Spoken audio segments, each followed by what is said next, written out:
There is this common tradition when a year is about to end or at the beginning of a new year, you hear people say things like, "Oh, I want to cut somebody off." That is a very good thing. And the reason I am here today is to help you make it easier for you to decide who you are cutting off in the year 2025. Good afternoon. It's money. Good afternoon, nurse. Good afternoon, patients. We are happy to see you. Amen. Number one, if there's anybody you know in this 21st century that still opens their mouth wide to call a female doctor nurse, especially when there is a badge that clearly shows doctor written on the badge, it is a very valid reason to call the person off. Uncle Femi, you and this your archaic mentality, I'm cutting you off. Number two, if you know anybody that was rude or virulent to a member of the medical team that took care of them while they were sick or while they had a sick relative, it is a very valid reason to cut the person off. In fact, big red flag, because violence is never the answer. But if you do anyhow, you collect. Faruk, give her one.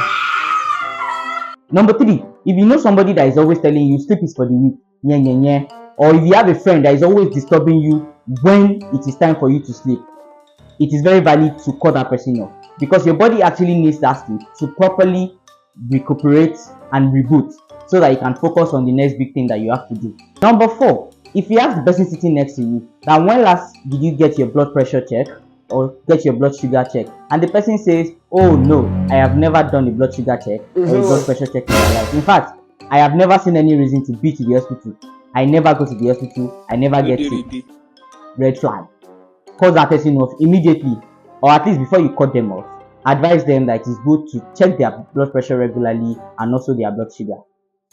Last but not the least, if you have that one friend who always believes that taking antibiotics like ampiclox or flagyl after unprotected sexual intercourse is going to help them prevent pregnancy, first thing you need to do, counsel them, advise them that they should actually seek proper contraceptive methods instead of taking antibiotics that they don't need to take. And the next thing you should do after that, I'm sure you already know what to do.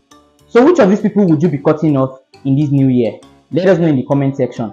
And if you watch this video without sharing to your friend or somebody that you are not going to cut off, then of course I know what to do to you. I'm definitely cutting you off. Thank you for coming.